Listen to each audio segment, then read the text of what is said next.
한정된 시간에 많은 말씀을 드리려다 보니까 그리고 조리 있게 말씀을 조리 있게 전하고 또 들으시는 여러분에게도 도움이 되실 거로 생각해서 이렇게 PPT로 작성을 해서 이제 전하게 되었습니다. 본문에서 제목은 말이죠, 여기서 따온 겁니다. 누가 주의 마음을 알았느냐. 거기에서 오늘 제목을 정했습니다. 그리고 여기 보면은 이는 여러분 하나님의 마음을 한마디로 정의를 한다면 뭐라고 할 수가 있겠습니까? 하나님의 마음을요, 사랑입니다. 하나님은 사랑이시라 이렇게 말씀합니다. 그리고 이제 사랑은 하나님께 속한 것이다. 라부 감수후론가 그렇게 되면서 사랑은 하나님께로부터 이제 오는 거라는 거죠. 이 만물이 여기 보면은 만물이 주에게서 나오고 그랬어요. 모든 만물이 하나님이 지으신 피조물입니다. 그런데 그 피조물에 말이죠, 하나님은 사랑이시라 한 그 사랑이 모든 피조물에게까지 그것이 흘러내려가 있어요. 예를 들어 제비가 말입니다, 그 피가 옥수같이 쏟아지는 그런 가운데서도 막 나가서 어디 가서 잠자리 같은 이런 걸 어떻게 물어서 새끼들에게 먹여줘요. 어미닭이 병아리를 거느리고 다니면서 북떡이를 이렇게 하다가 쌀알개기 하나를 발견하면 쥐가 꿀떡 생깁니까? 그걸 꾹꾹꾹 병아리를 불러서 그걸 먹여요. 여러분은 어미새의 사랑이라는 걸 아마 들으셨을 겁니다. 추운 겨울 새장을 밖에다 내놨는데 어미새는 얼어 죽었어요. 근데 그 날개 아래 새끼들을 품고 이것이 그 사나운 사자나 호랑이도 말입니다. 제 새끼들을 얼마나 보호합니까? 이거 어디서 나온 겁니까? 사랑은 하나님께로부터 나왔다는 겁니다. 여기에 있는 거이 이는 만물이 주에게서 나오고 그랬는데, 만물이 주에게서만 나온 게 아니라 사랑도 말입니다, 하나님께로부터 나온 거예요. 라부 감수 후론갓, 하나님께로부터 나왔다는 거예요. 그런데 지금 사람들은 그 사랑의 하나님을 잊어버린 겁니다. 하나님을 잊어버렸어요. 그래서 하나님의 사랑이 또 나타났어요. 어떻게 나타났죠? 하나님이 세상을 이처럼 사랑하사 독생자를 주셨으니, 이 만물을 통해서는, 자연 계시를 통해서는 알지 못하는 미련한 인간들에게 하나님의 자기의 독생자를 주시는 것으로 사랑이 나타났어요. 그런데 천국 떠나 이 땅에까지만 오신 것이 아니라 우리들의 대속 제물이 되어 주셨다는 겁니다. 우리들을 구원하시기 위해서 대신 십자가를 지셨다는 거예요. 사랑이 이렇게 나타났다는 거죠. 이 주의 마음을, 누가 주의 마음을 이걸 아느냐? 요즘 자녀들도 부모님의 마음을 사실 잘 모릅니다. 하물며 우리가 하나님의 마음을 안다는 것은 정말 태평양 바닷물을 조개 껍질로 대려는 것과 같아요. 에베소 3장에서는 이렇게 말씀합니다. 그 그리스도의 사랑의 넓이와 길이와 높이와 깊이가 어떠함을 깨달아서 하나님의 모든 충만하신 것으로 너에게 충만하게 하시기를 원하노라. 우리 신앙이 뭡니까?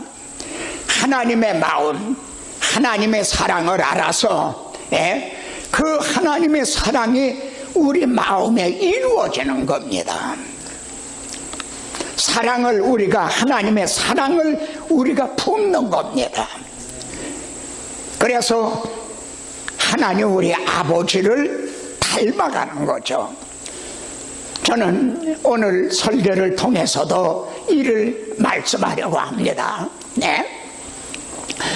여기 제가 반복을 해가면서 이것만은 정말 분명하게 여러분의 마음에 기록하게 해드리고 싶어서요, 반복을 하면서 전진을 합니다.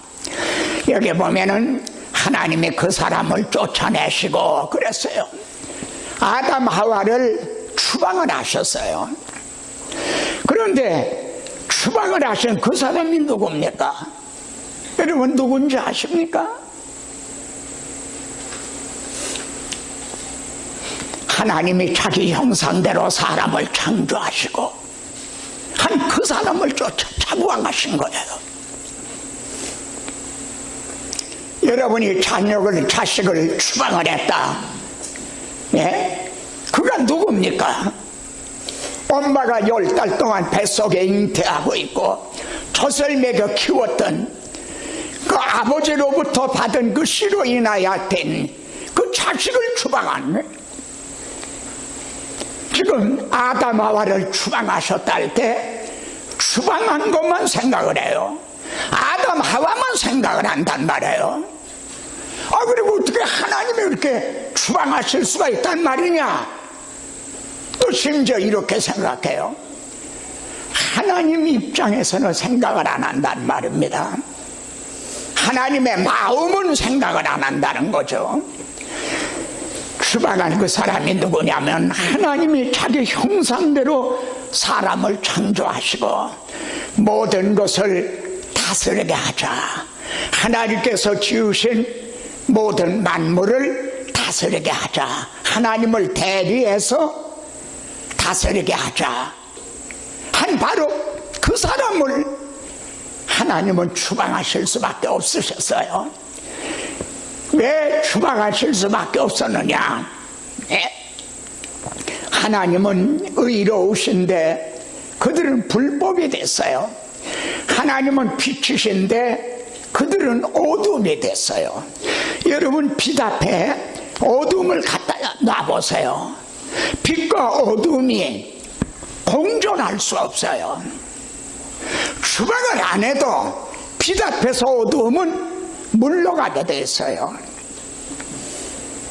그래서 하나님은 추방하실 수밖에 없었다는 겁니다.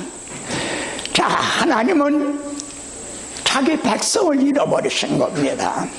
하나님의 형상대로 지으셨던 그 사람, 그리고 하나님이 지으신 만물을 대신 다스리게 하자 하셨던 그 사람을, 자기 백성을 잃어버리신 거예요. 여기 이사야 49장은 메시아 예언입니다. 예수님에 대한 예언이에요. 주님이 십자가 지실 때의 그 장면입니다. 그때에 내가 내 마음에 이르기를 누가 나를 위하여 이 아들을 낳았는고, 나는 자녀를 잃고 외로워졌으며 나는 홀로 남았거늘. 우리 주님이 십자가 지실 때 내가 죽을지언정 주님을 부인하지 않겠다던 장담하던 베드로도 3번이나 주님을 부인을 했어요. 마가 같은 사람은 누가 잡으려 오니까 옷을 벗어 던지고 벌거벗은 몸으로 도망갔어요. 주님이 목마르다 하실 때 누구 하나 냉수 한 그릇 떠드리는 사람이 없었어요. 주님은 이처럼 나는 자녀를 잃고 외로워졌으며 나는 홀로 남았거늘 이들은 어디서 생겼는가? 이들이 어디서 생겼느냐 이거예요. 주님이 십자가 주실 때는 그토록 외로웠었는데 이 같은 시간 한국 땅에서만도 전국 방방곡곡에서 예배드리고 있을 그리스도인들, 이들은 어디서 나 생겼는가? 예? 자기 백성을 잃어버리신 하나님이었어요. 하나님의 아담 하와를 추방하실 때 심정이 역시 이러야 하셨다 이 말입니다. 나는 자녀를 잃고 외로워졌으며 홀로 남았거늘 백성을 잃어버리신 하나님이었어요. 그래 하나님은 이렇게 말씀합니다. 용사가 빼앗은 것을 어떻게 도로 빼앗으며 승리자에게 사로잡힌 자를 어떻게 건져낼 수 있으랴. 결국 사탄의 노예가 된 거죠. 이스라엘 백성들이 바벨론에 의해서 포로가 되듯이 말입니다. 사탄의 포로가 되어버렸어요. 근데 이들을 어떻게 다시 찾을 수가 있느냐? 하나님은 자기 잃어버린 백성을 찾으셔야 될 거 아니에요. 여호와가 이같이 말하노라. 용사의 포로도 빼앗을 것이요 내 자녀를 내가 구원할 것임이라. 그리고 말씀합니다. 시작. 나는 나를 위하여 이룰 것이라. 어째 내 이름을 욕되게 하며 내 영광을 다른 자에게 주지 아니하리라. 이 하나님의 구원 계획에는 하나님의 이름과 명예가 걸려 있어요. 쉽게 말하면은 하나님이 지으신 모든 걸 보시니 보시기에 심히 좋았더라. 그랬는데 하나님이 만드신 꽃밭을 엉망진창을 만들어 놓은 것과 같은 거예요. 사망이 들어오고 저주가 오고 가시와 엉겅퀴가 나고, 그때 하나님의 이름은 모독을 받으셨어요. 좀 더 쉽게 하나님의 자존심이 상한 거예요. 사탄은 하나님의 영광을 자기가 찬탈하려는 자와 같아요. 그래서 나는 나를 위하여 이룰 것이라. 어째 내 이름을 욕되게 하리요 내 영광을 다른 자에게 주지 아니하리라. 그러므로 이 하나님의 구원 계획은 반드시 완성이 된다고 하는 그런 확신을 갖게 되는 겁니다. 그러면 여러분 하나님의 이름이 또 하나님의 영광이 언제 회복이 되는 겁니까? 잃어버린 백성을 찾아서 함께 사실 때, 그때 하나님의 나라는 이루어지는 겁니다. 여기에 예표와 실상을 보여주셨어요. 여기 보면 아담 하와가 선악과를 따먹었어요.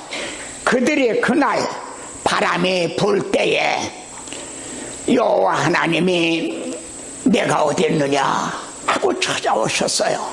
그날 예를 들어 아담 하와가 점심때쯤 선악과를 따먹었다. 근데 그날 바람이 불 때 이게 서늘할 때로 돼 있어요. 개역에는요. 그러니까 저녁 때쯤 하나님의 바로 찾아가셨어요. 아담 하와가 죄를 범하고 하나님을 찾아간 게 아닙니다. 하나님이 그들을 찾아오셨어요. 여러분, 이 그림자를 통해서 우리가 하나님을 찾아간 거 아닙니다. 우리가 하나님을 사랑한 거 아닙니다. 하나님이 먼저 우리를 사랑하시고 또 우리를 찾아와 주셨다. 그러므로 이 문제는 아담 하와의 문제에 국한된 게 아닙니다. 예? 우리 주님은 나는 의인을 부르러 온 것이 아니요 죄인을 부르러 왔노라. 하나님은 이들이 죄를 범한 걸 아셨습니다. 그리고 찾아오신 거죠. 우리는 이 동일한 선상에 그림자로 보여주셨던 것이 실제로 우리에게 적용이 되는 걸 여기에서 보게 됩니다. 그때 아담 하와는 내가 벗었으므로 두려워 숨었나이다 이렇게 말했습니다. 하나님이 아담과 그의 아내를 위하여 가죽옷을 지어 입히시니라. 여러분 이 장면을 좀 보십시오. 하나님이 말입니다. 이 벌거벗어서 두려워 숨은 이를 위해서요, 그들을 위해서 가죽옷을 지어, 누가 지었어요? 하나님이 지으셔서 입혀주셨다는 거예요. 그냥 옷이라고 그러지 않고 성경은 특정적으로 가죽옷이라고 표현을 하고 있어요. 여러분 가죽으로 옷을 만들려면 어떻게 해야 됩니까? 양이 희생이 돼야 돼요.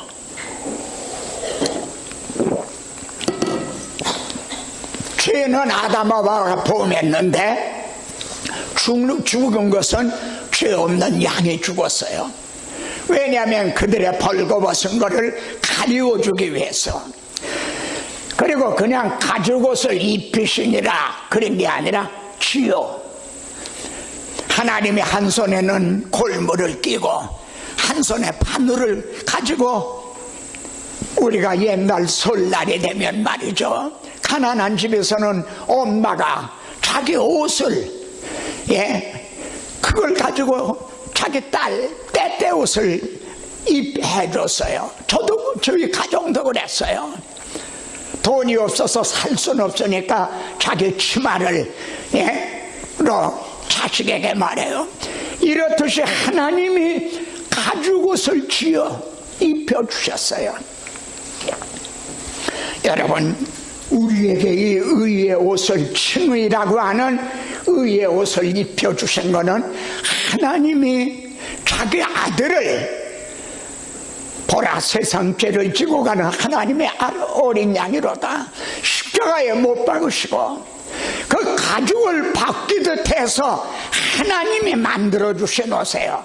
그래서 하나님의 의가 나타났다. 소유격이 하나님에게 있어요. 하나님의 의가 나타났다. 하나님이 지어 입혀주신 거예요.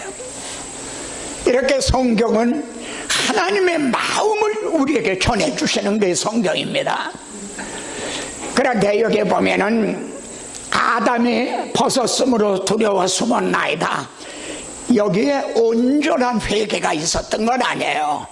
당연히 하나님이 이제 지어주신 하와가 그 여자가 먹으라고 그래서 먹었습니다. 뭐 이렇게 핑계대고 그랬잖아요. 우리의 회개도 온전하진 못해요. 하나님 앞에 변명을 하고 구실을 대고 그러죠. 그렇지만 적어도 아담은 이렇게는 안 했다 이거예요. 가인 보세요. 가인이 아벨을 죽였어요. 하나님은 아셨어요. 그래서 네 아우가 어디 있느냐? 그러니까 아유 하나님 내가 죽였습니다 그랬나요? 몰라요. 내가 뭐 아우 지키는 사람입니까? 나 몰라요. 거짓말을 했어요. 거짓의 애비가 누구죠? 마귀라고 말씀합니다. 아담은 적어도 거짓말은 안 했어요. 그들은 본래 벌거벗고 있었지만 부끄러워하지 아니하더라 그랬어요. 그런데 자기가 벌거벗었다는 걸 얘기한 건 하나님 앞에 죄 지은 상태를 얘기하고 있는 겁니다. 오늘날 왜 우리들이 불신자들이 벌거벗고 있나요? 그 상태로는 하나님 앞에 갈 수가 없어요. 그 상태로는 심판날에 두려워 숨을 수밖에 없어요. 그런데 하나님이 만들어주신 가죽옷이 있는데, 하나님의 의가 있는데 왜 이걸 받아 입질 못합니까? 벌거벗었다는 말을 안 하기 때문에요. 자기가 죄인이라는 것을 고백을 안 하기 때문에요.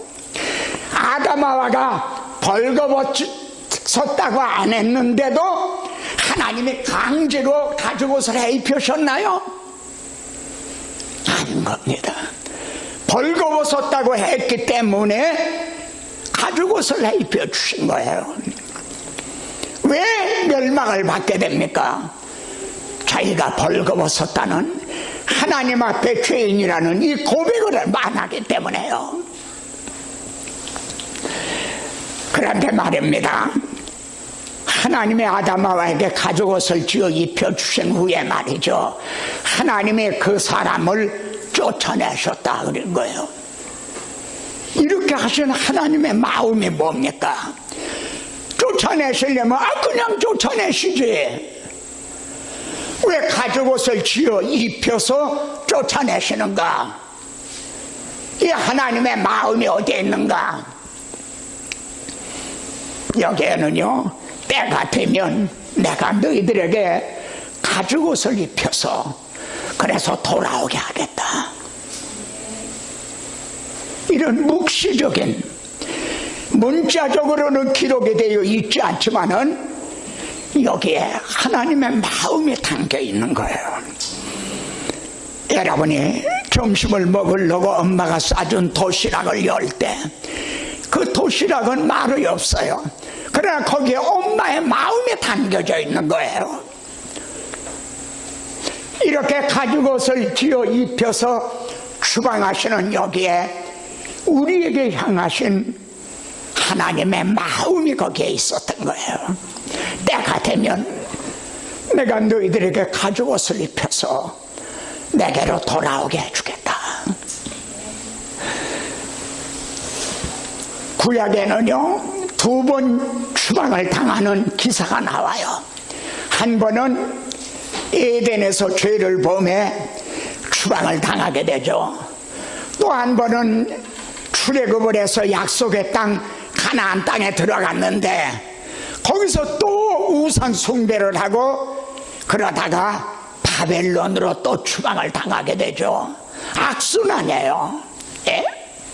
그런데 하나님은 이렇게 말씀합니다. 시작. 여호와께서 이같이 말씀하십니다. 바벨론에서 70년이 차면 내가 너희를 돌보고 나의 선한 말을 너에게 성취하여 너희를 이곳으로 돌아오게 하리라. 여러분, 추방하시는 하나님은 추방의 끝이 아니에요. 네?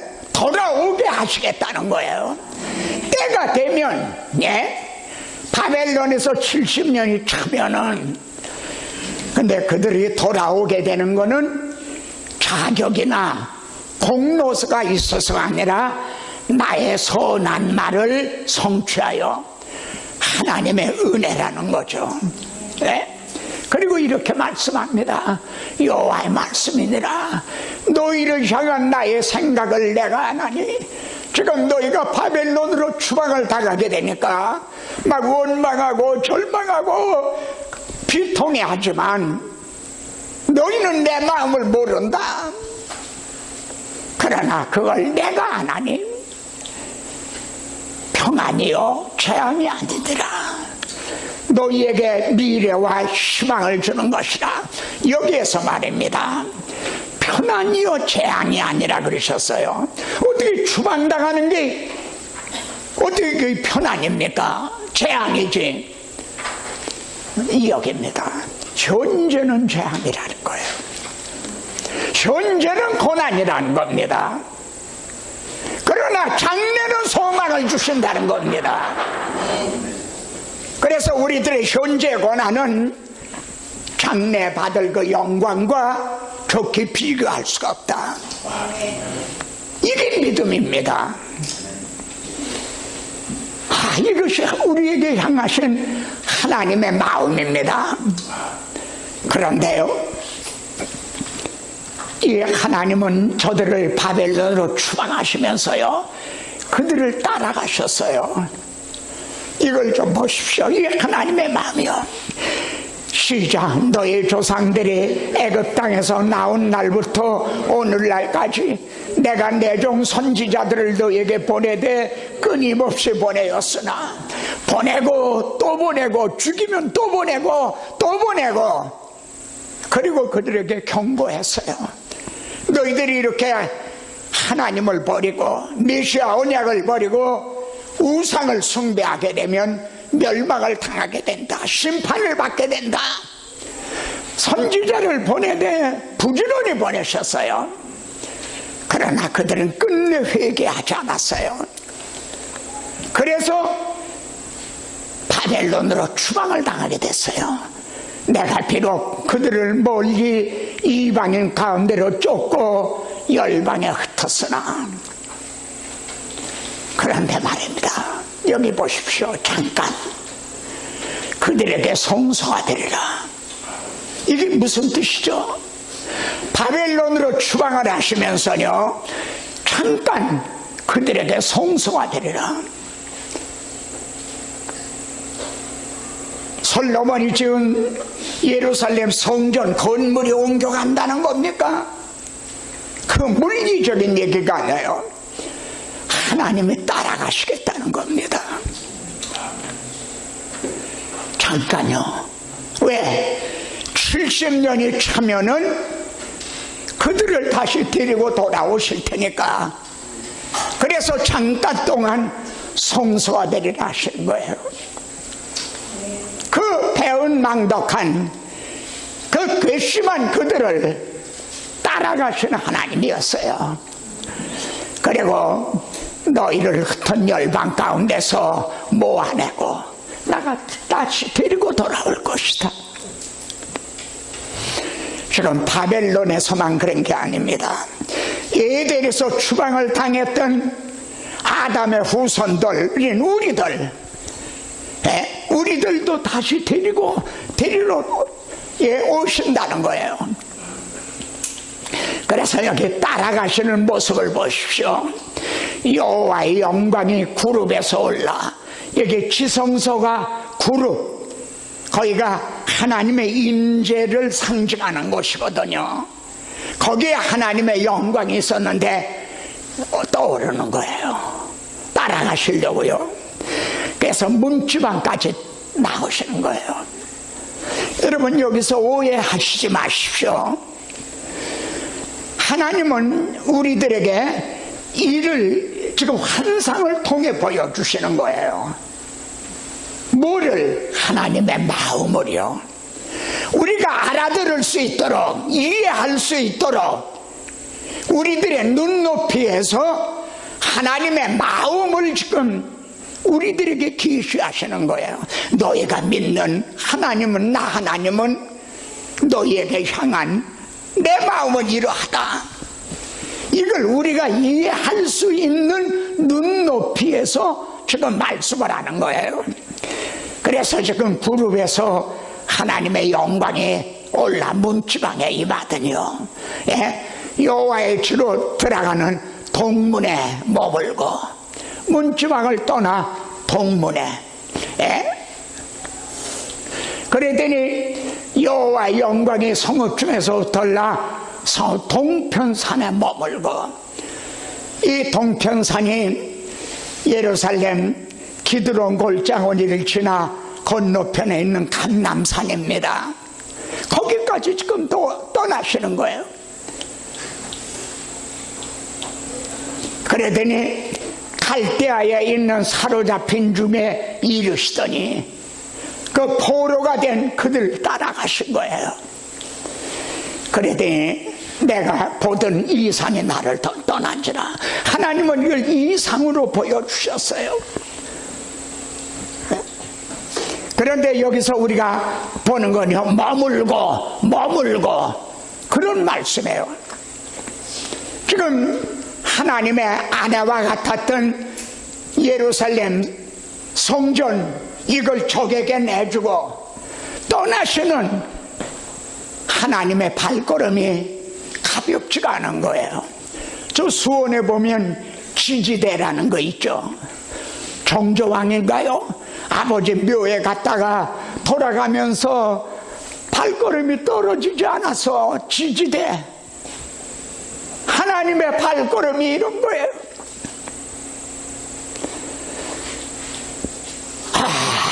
따라가신 하나님,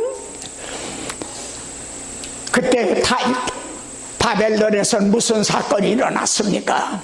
금신상을 만들고 거기다 절을 하지 않는 자는 불가마 속에 집어던진다. 근데 사드락, 메색, 아벳느고가 끝끝내 거부했죠. 그러다 불가마 속에 던짐받게 됐어요. 예? 그런데 느부갓네살의 눈이 화등장만해졌어요. 우리가 결박해서 불 가운데 던진 사람은 세 사람이 아니더냐? 왕이 옳습니다. 세 사람입니다. 그런데 내가 보니까 결박되지 않은 네 사람이 있다 이거야. 그런데 넷째 사람은 한 신들의 아들과 같도다. 하나님은 따라만 가신 게 아닙니다. 그들을, 그 믿음의 정절을 지키는 자기 백성들, 자기 자식들을 말입니다. 불 가운데서 지켜주신 하나님이에요. 에스겔서 다음에 나오는 게 다니엘서입니다. 이렇게 성경은 연결이 되어 있어요.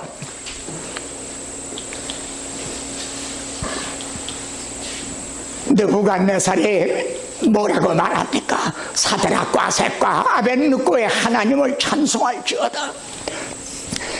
느부갓네살이 누굽니까? 예루살렘을 멸망을 시킨 족장입니다. 그런데 하나님을 찬양하고 있어요. 누가 승리한 겁니까? 우리는 하나님의 일을 그저 늘 하나님의 이름에 욕을 돌려요. 근데 하나님 자신이 하나님의 이름을 아끼세요. 아까 내 이름을 더럽히 내 이름을 위하여 그렇게 말씀했죠. 그가 그의 천사를 보내사 자기를 의뢰하고 그들의 몸을 바쳐 왕의 명령을 거역하고 그 하나님 밖에는 다른 신을 섬기지 아니하며 그에게 절하지 아니한 종들을 구원하셨도다.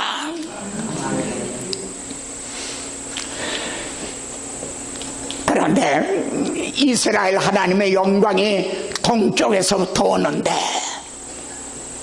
때가 되니까요, 70년이 차니까 약속하신 대로 그들을 데리고 돌아오시는 거예요.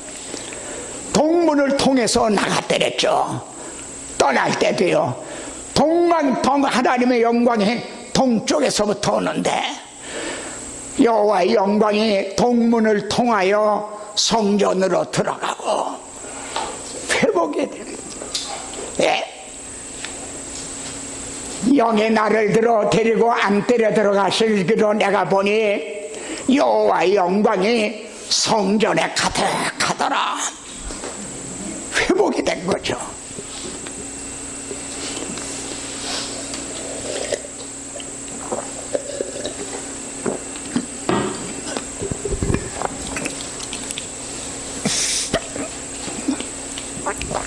그런데 이렇게 회복이 된 후에 어떤 일이 벌어지는가를 보십시오. 이를 통해 오늘의 우리 교회들을 생각하게 되는 겁니다. 성전 문지방 밑에서부터 물이 나와. 성전 문지방, 여기서부터 물이 나오는 거야. 아니 어떻게 물이 나오면은 뭐 어디 개울에서 나와야지. 성전 문지방 밑에서부터 나오나요? 혹시 여러분은 이 말씀을 대하면서 출애굽 당시에 목이 말라 아우성치는 그들을 향해 이 반석을 쳐라, 그러면 생수가 솟아나리라. 여러분, 땅을 쳐야지 어떻게 반석을 치라나요? 예? 반석에서 어떻게 생수가 솟아나나요? 어떻게 문지방 밑에서부터 물이 솟아나오나요? 바로 이 성전은 주님의 몸이고 주님이 치심을 당함으로 이 생수가 솟아나게 된 거예요. 그리고 같이 읽으시죠. 이 강물이 이르는 곳마다 번성하는 모든 생물이 살고 살아나는 역사가. 여러분, 예수께서 어떤 환상을 보여주셨죠? 골짜기에 해골이 가득하더라. 해골이 가득한 걸 보여주셨어요. 이게 이스라엘이라 이거야. 이스라엘의 상태가 그랬댔어요. 그리고 영적으로 하면 오늘 이제 불신자들의 상태가, 우리도 전의 상태가 허물과 죄로 죽었던 그들이죠. 그런데 성전 문지방에서부터 물이 나오기, 생수가 솟아나기 시작하니까 이게 살아나는 것이죠. 또 고기가 심이 많으리니 그들에게는 내가 사람을 낚는 어부가 되게 하리라. 네? 고기가 많으리니 이 물이 흘러 들어감으로 바닷물이 되살아나고, 예? 이 강이 흐르는 각처에 모든 것이 살 것이며 하나님의 영광이 떠났다가 돌아오는 회복이 된 후에 이렇게 된 거예요. 예수 그리스도로 말미암아 복음 시대가 바로 이런 역사가 일어나는 거예요. 이걸 그림자를 통해서 보여주신 거예요. 시작. 강 좌우가에는 각종 먹을 과실나무가 자라서 그 잎이 시들지 아니하며 열매가 끊이지 아니하고 달마다 새 열매를 맺으리니. 제가 이 말씀을 준비하면서 바로 우리 손양교회가 이렇게 될 것이다. 예? 목사님이 강단에서 이 복음을 선포할 때마다 여기에서부터 생수의 강이 흘러내라. 허물과 죄로 죽었던 심령들이 거듭나는 역사가 일어나고 열매를 맺되 달마다 새 열매를 맺는 말이죠.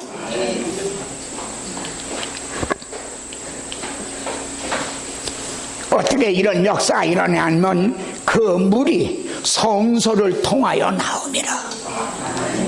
이게 세상 육적인 물이 아닌 거죠.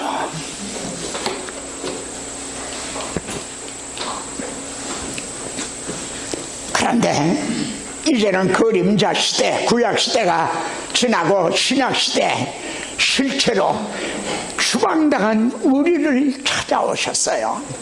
예? 그의 이름을 임마누엘이라 하리라 하셨으니 이를 번역한 즉 하나님이 우리와 함께 계시다. 하나님의 바벨론 포로가 돼 있는 거기를 찾아가셨잖아요.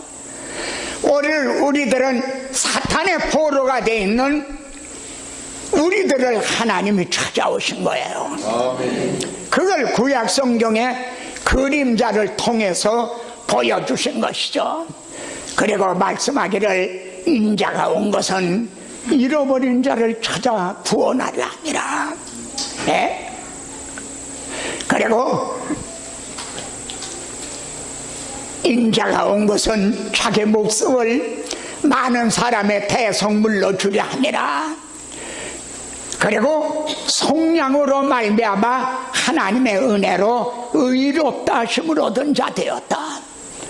그러니까 하나님은 자기 아들을 대속물로 삼으시고 자기 아들을 이 속량으로 말미암아 하나님은 우리들에게 가죽옷을 입혀 주신 거예요.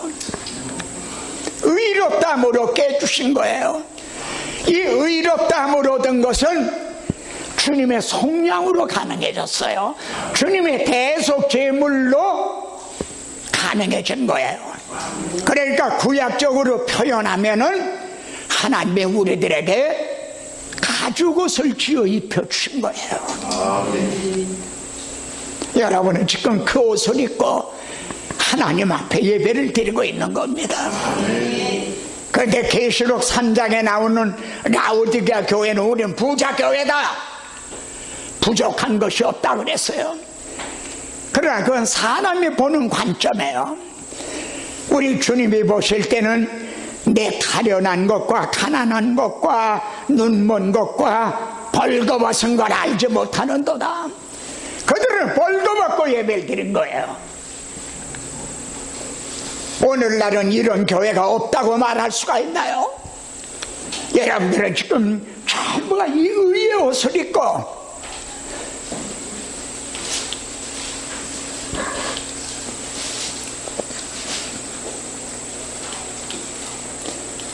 여기에 또 조금 더 이해하실 수 있게 제가 한 장면을 더 준비를 했습니다.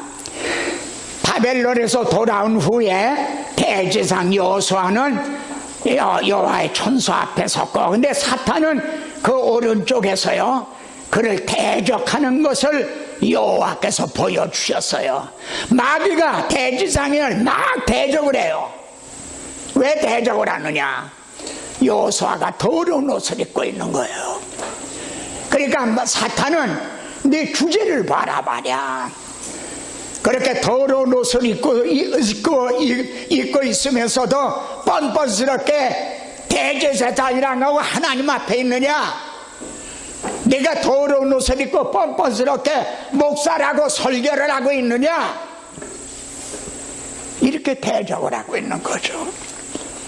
여러분, 우리 자신을 바라보면 우리 중에 더러운 옷을 입고 있지 않을 사람이 한 사람도 없어요. 저부터도 다 더러운 옷을 입고 있어요. 그래서 사탄이 우리들의 마음에 정죄감을 줘요. 넌 안 돼, 난 안 돼. 정죄감에 빠져요, 늘. 그런데 하나님은 어떻게 하셨나요? 그 더러운 옷을 벗기라. 그리고 내가 네 죄악을 다 죄악을 버렸다.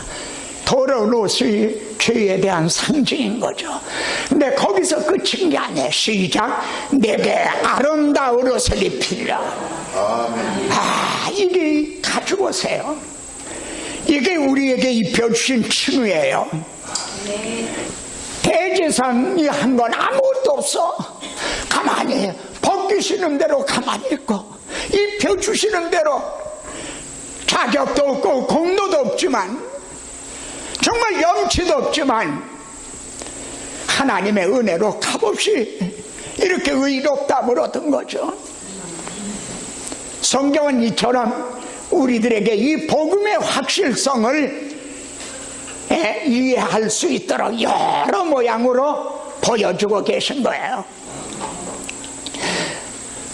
그래서 우리가 믿음으로 의롭다 하심을 받았으니 이 가죽옷을 입었잖아요. 의의 옷을 입었어요.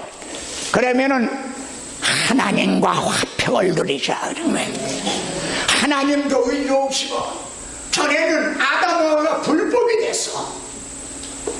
그래서 추방을 당할 수밖에 없었는데 지금은 하나님도 의로우시고 우리도 의롭다함을 얻고, 그러니까 하나님하고 화목하게 된 거예요. 그것을 알고만 있지 말라, 믿는다고만 말하지 말라요. 누리자는 겁니다. 구슬이 소말이라도 꿰야 보배라 그랬시오. 이 누리는 게 묵상하는 겁니다. 나는 이제 하나님의 아담에게 가죽옷을 입히시지 나에게 예수 우리들 구속으로 말미암아 의롭다함을 얻어서 하나님과 나는 화목했다. 예수 안에서 우리 화목됐네. 누리는 거예요. 그때 기쁨이 와요. 그때 감사가 오는 거예요.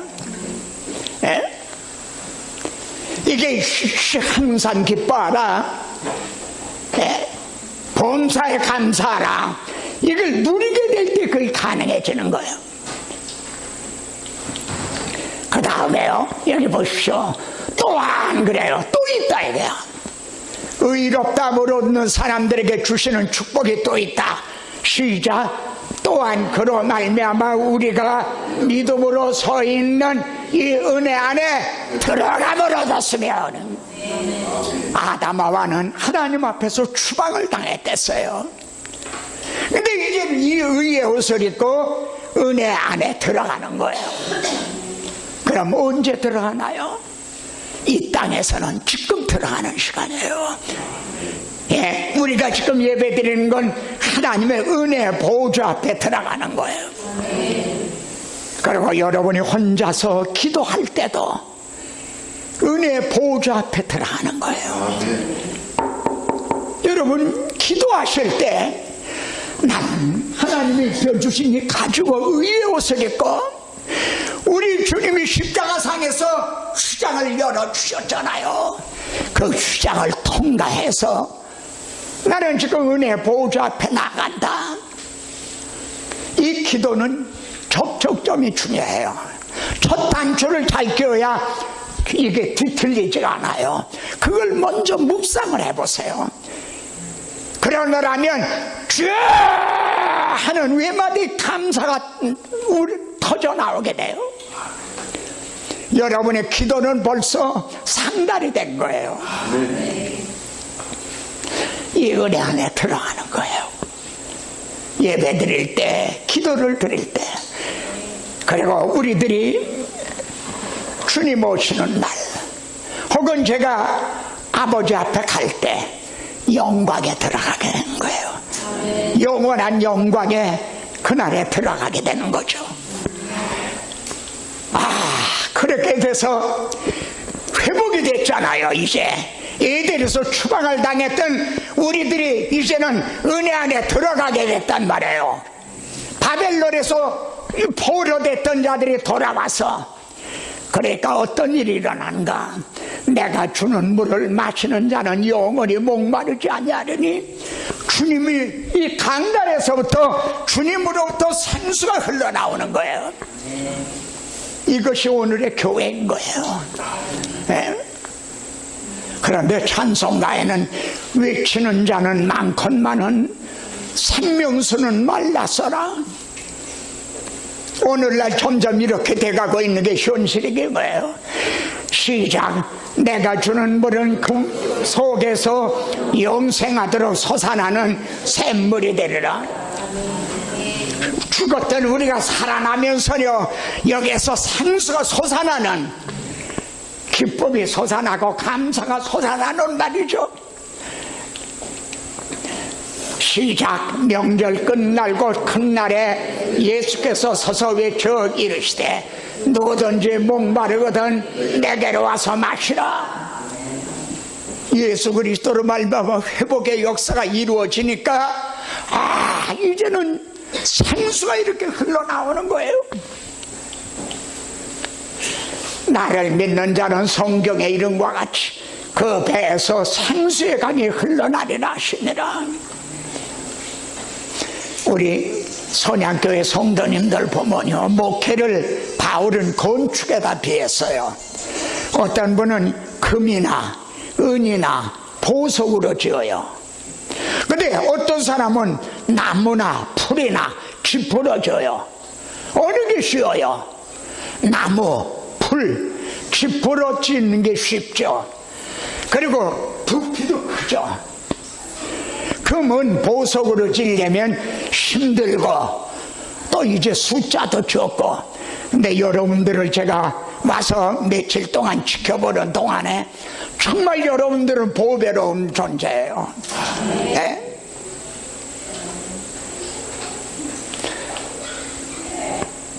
이것이 계시록에 가서 완성이 돼요.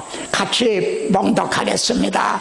그가 수정 같은 맑은 생명수의 강을 내게 보이니 하나님과 및 어린 양의 보좌로부터 나와서 길 가운데로 흐르더라.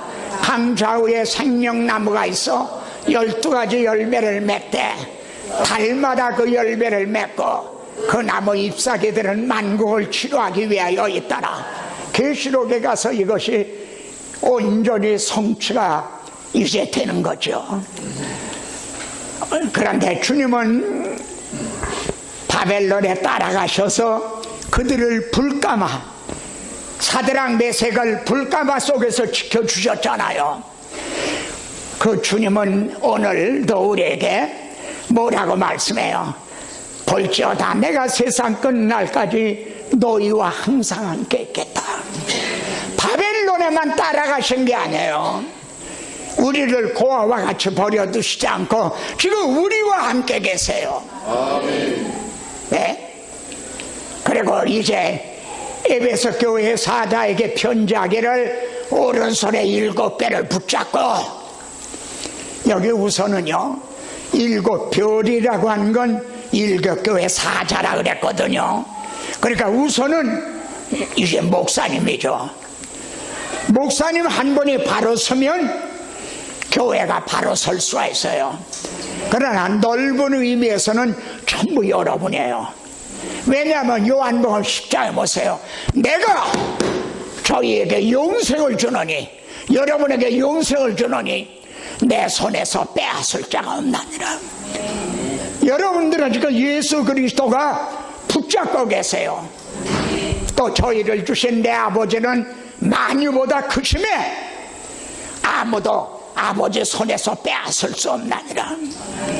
그러니까 대표적으로는 목사님을 붙잡고 계시지만은 여러분들이 다 주님의 손에, 오른손에 붙잡고 계시는 거예요. 예? 그렇게 오른손에 붙잡고 계시면서 7 금초 때, 7 교회를 의미하죠. 왜 촛대인가요? 세상은 어둡기 때문에. 너희는 세상의 빛이라. 교회가 유일한 빛이에요. 지금 촛대 사이에 다니시는 주님이에요. 바벨론 포로 불 가운데서만이 아니에요. 여러분은 또 아마 지금 생각나실 거예요. 야곱을 애굽으로 내려보내시면서도 나도 너와 함께 애굽으로 내려가겠다. 내려가시네. 하나님은 떨기나무에 막 불이 붙었어. 그런데도 타지 않아.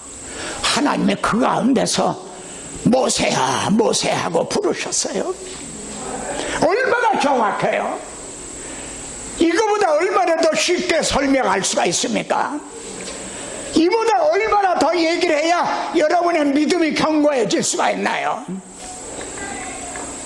이렇게 믿을 만한 증거를 너무나 확실하게 주셨어요. 그리고 우리 주님은 우리를 데리러 오세요. 내 아버지 집에 거할 곳이 많도다. 그리고 그렇지 않으면 너에게 일렀으리라. 무슨 뜻입니까? 사람이 죽으면 내세가 없다. 그냥 그만이다. 그러면 그 사실을 너희에게 말해 주었을 것이다. 아니다. 내 아버지 집에 있을 곳이 많도다. 내가 너희를 위하여 처소를 예비하러 가노니 가서 너희를 위하여 처소를 예비하면 내가 다시 와서 너희를 내게로 영접하여 나 있는 곳에 너희도 있게 하리라. 이때 하나님의 이름은 자기 잃어버렸던 백성을 찾으셔서 이렇게 함께 사는, 이때 하나님의 이름과 명예가 회복이 되고 우리의 구원도 완성이 되는 거예요. 아멘. 그러면은 우리가 그날에는 말입니다, 우리가 구원이 완성되면 어떤 모습이 되는가? 우리가 지금은요, 첫사람은 땅에서 났으니 흙에 속한 자이거니와 아담은요 흙으로 지으셨어요. 흙으로 이제 만드셨어요. 그리고 지금 우리들은 아담의 그 몸을 갖고 있어요. 이게 흙이야. 죽으면 흙으로 돌아가요. 근데 우리는 거듭났단 말이에요. 거듭난 둘째 사람은, 우리를 거듭나게 해주신 두 번째 사람은 하늘에서 나신 분이에요. 그분은 흙으로 빚은 분이 아니에요. 예수님은 흙으로 빚은 분이 아니에요. 그래서 우리가 말입니다, 흙에 속한 자의 형상을 입은 것 같이 지금 우리는 흙에 속한 자의 형상이에요. 이거이, 예? 아직은 영화가 됐진 않았잖아요. 그 같이 또한 하늘에 속한 이의 형상을 입게 된다. 여러분, 구원이 뭡니까? 아담 하와가 죄짓기 이전으로 회복되는 게 아닙니다. 쉽게 말하면 하나님은 잊어버렸던 본전만 찾으시는 게 아니에요. 여러분, 구원 계획은요, 창세 전에 세워진 거예요. 죄가 들어오자 부랴부랴 구원 계획을 세운 게 아니에요. 그건 사람들이나 하는 일이에요. 소 잃고 외양간 고치는 거는요, 전지전능하신 하나님은 그렇게 하시지 않았어요. 창세전에 여러분을 택하셨어요. 오늘은 거기까지는 제가 말씀을 드리지 않았어요. 그러니까 우리가 구원의 완성은 아담 하와가 죄짓기 이전으로만 회복되는 게 아니에요. 하늘에 속한 자의 형상을 입게 돼요. 우리가 그렇게 돼요. 우리에게 이 소망이 있는 거예요. 그러므로 우리는 어떻게 기도해야 됩니까? 너희는 이렇게 기도하라. 하늘에 계신 우리 아버지, 여러분, 저는 우리 교회가 이걸 말이죠, 아주 그냥 진적해서 써서 건물에다 붙여놓은 적이 있어요. 이게 그렇게 좋아서, 하늘에 계신 우리 아버지, 이 속에 다 들어있잖아요. 모든 기도, 모든 문제 해답, 이게 여기 다 들어있는 거죠. 하늘에 계신 우리 아버지요, 천지만물 창조주가 우리 아버지인데, 그래도 무엇 먹을까, 무엇 마실까, 무엇 입을까, 그래도 염려하고 그럴 겁니까? 그래요.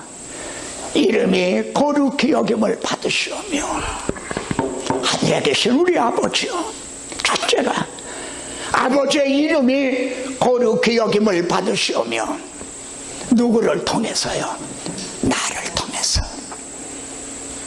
나를 통해서. 하나님의 이름이 욕을 먹을 수도 있어요. 예수 믿는 것들이 저렇다. 그런데 하나님이요, 하늘에 계신 우리 아버지요, 저를 통해서 하나님의 이름이 거룩히 여김을 받으시옵소서. 하나님의 나라가 내 마음에 임하소서. 하나님의 나라가 우리 가정에 임하소서. 하나님의 나라가 우리 직장에 임하시옵소서. 하나님의 다스림을 받는 그곳이 하나님의 나라예요. 하나님이 다스리시는 곳이 그 어디나 천국이에요. 그리고 뜻이 하늘에서 이루어진 것 같이 땅에서도 이루어지다. 제가 비록 받은 것 적은 달란트를 할지라도 저를 통해서 하나님의 뜻을 이루어드리는 자가 되게 하소서. 이렇게 기도하면은 너희의 쓸 것도 먼저 그 나라와 그 일을 구하면 너희에게 필요한 것도 천부께서 아신다. 그걸 더하여 주신다 말씀을 합니다. 맺는 말입니다. 이는 만물이 주에게서 나오고 주로 말미암고 주에게로 돌아갑니다. 영광이 그에게 영광인 세세에 있으리로다. 여러분, 오늘날은 만물이 먼지에서 나왔다고 그래요. 빅뱅을 통해 대폭발이 이루어졌다는 거예요. 아마 그랬을 수 있어요. 네? 하나님이 창조하는 과정에 그런 일이 있을 수도 있어요. 전 그 자체를 부인하는 건 아니에요. 그런데 먼지에서, 만물이 먼지에서 나왔습니까? 장미꽃이 먼지에서 나왔나요? 아까 말한 어빗의 사랑이, 어머니의 모성애가 먼지에서 나왔나요? 이 우주 만물이 얼마나 코스모스인데요, 얼마나 조화로운 건데 이게 우연히 그것이 먼지에서 나왔습니까? 이것이 진화론자들의 얘기예요. 근데 물질에서 나왔다, 이게 유물사관이에요. 사람에게서 나왔다, 이게 인본주의예요. 근데 이 만물이 하나님으로부터 나왔다, 이게 신본주의예요. 내가 오늘 여기 있는 것도 이거는 하나님으로부터 내가 나온 거다. 여기에 자기의 인생관, 인생의 목적, 사명이 있는 거지. 내가 우연의 산물이라면 내가 뭐예요? 아무것도 아니지. 그렇잖아요. 먼지에서 나왔다면, 내 조상이 원숭이라면 내게 무슨 인생의 목적이고 뭐 선이고 정의가 뭐 있나요?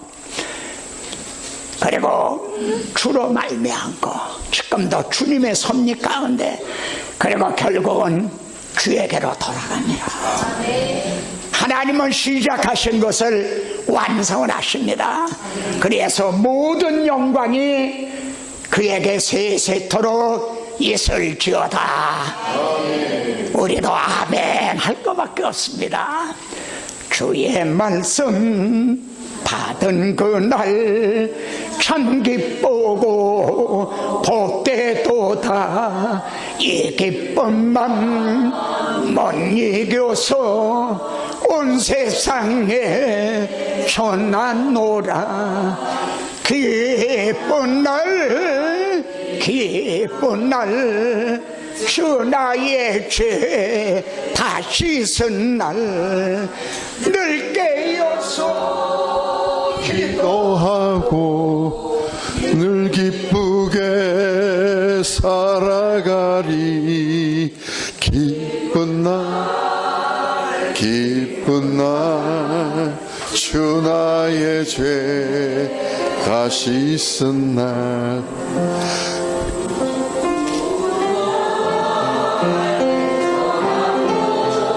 새 사람이 되었으니 이 몸과 마음 다 바쳐서 영광의 주를 섬기리.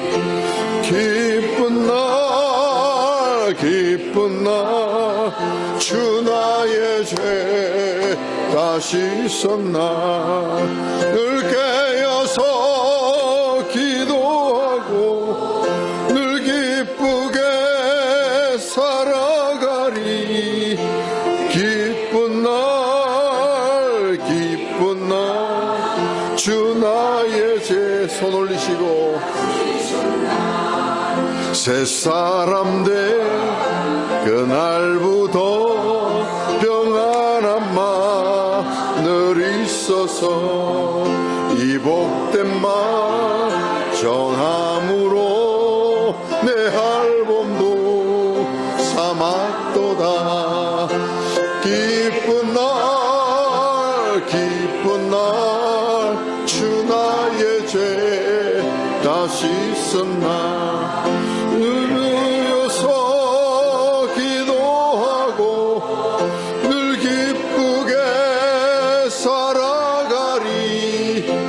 기쁜 날 주 나의 죄 다 씻은 날.